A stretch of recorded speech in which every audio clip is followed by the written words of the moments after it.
Chemmanam Chacko. Chemmanam Chacko, born on March 7, 1926, and died on August 14, 2018, was an Indian satirical poet, from Kerala.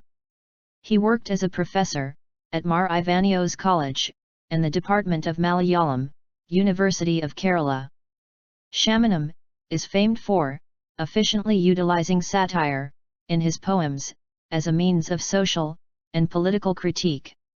His poetic style has often drawn comparison to the early Malayalam language poet, Kunjan Nambiar. Introduction to the poem. In 1967, he wrote Nellu, which cemented his place as a satirist among Malayalam poets. There was a great famine in the state. In contrast, people were warming up towards cash crops like rubber, with active support from the government.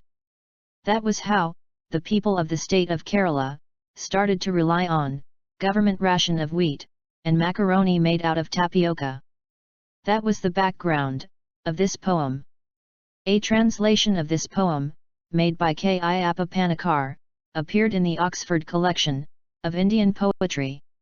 He won several honours, including the Kerala Sahitya Akademi and Sanjayan Award. Rice. Part 1. I come home, at the end of 4 years of research in North India. Having earned a doctoral degree and generous praise for my work on making toys with husk, I am eager to eat a meal of athakira, rice.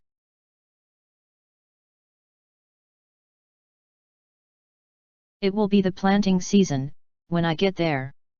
And my father, his handloom dhoti, stained with yellow mud, excited about the waters of the Varanganal Canal, will greet me from the fields below our house, amidst the shouts of ploughing, with several oxen.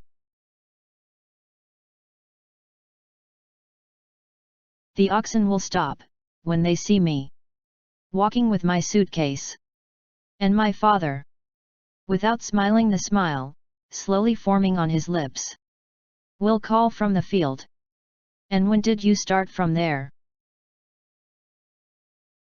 My little brother, carrying the tender saplings to be planted in the field, where the ploughing is done, will run when he sees me, and call out loud, within earshot of the house, "Mother, brother has arrived."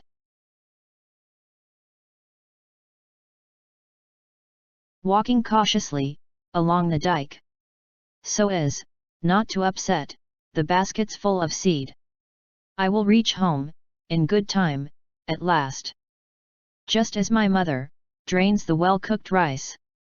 "Oh train, will you run a little faster?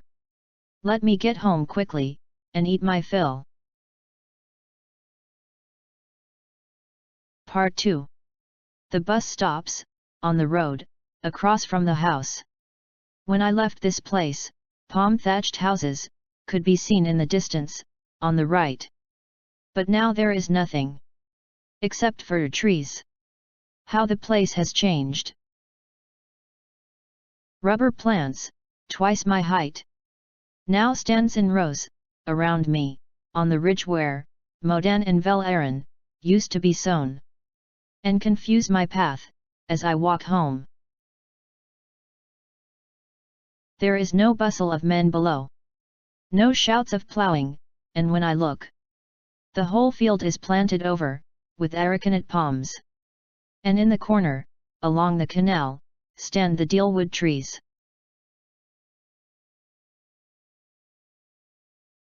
I enter the house. Beyond the southern wing, my father is watching them fix up the machine for making rubber sheets. How happy and contented the look on his face! My father says, with obvious pride, "Son, we have stopped working on all the rice. It was quite inconvenient. The farmer gained nothing. Only fools turn to rice farming for gain. This is better money. What good times! The government gives rice to those who don't have paddy fields.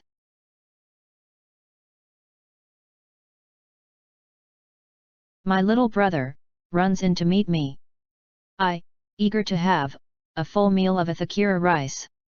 He is carrying the ration for the whole household. He trips over something and scatters the wheat all over the yard. Above us, a ship of the sky roars northwards, drowning my brother's loud cries. The chief minister is off like an arrow to the center, to clamor for more grains. Now flying high above the cash crops, now growing tall like the trees. Since no one here promotes the farming of rice.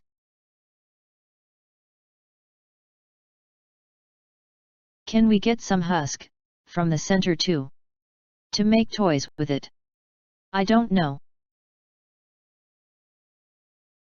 Summary of the poem. Rice is a poem about the dreams and the reality that the poet faces. He returns from North India after 4 years of studies. He has received his doctorate in fine arts, as well as ample praise for his skill in making toys from husk. On his return, he hopes nostalgically of eating Athakira rice to his heart's content. It is a dream every Keralite has when they return to their homeland. He imagines his father plowing the paddy fields with several oxen, and his little brother carrying tender saplings through the dike. When they see him coming, they would stop plowing and inquire about his journey. His brother will shout loud for his mother to hear of the poet's homecoming.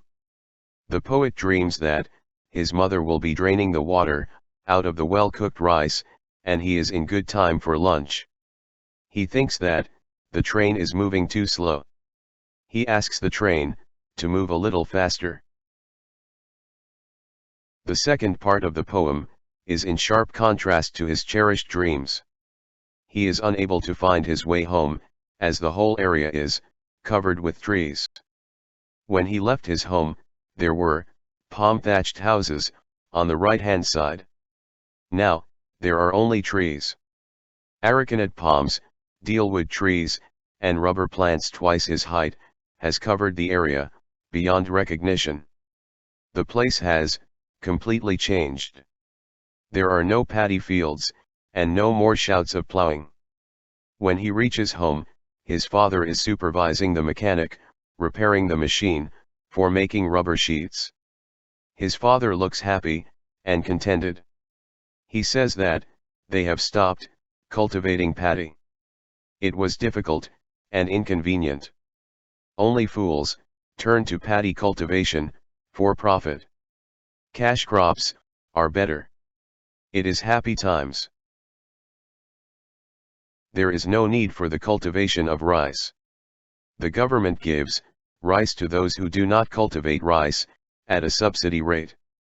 Just then, his little brother returns from ration shop. He trips over something and falls down. The wheat he was carrying is scattered all over the yard. The poet is dumbfounded. He had run away from wheat and chapatis of North India, and here too, he will have to eat the same. Just then, an airplane roars overhead, drowning his brother's loud cries.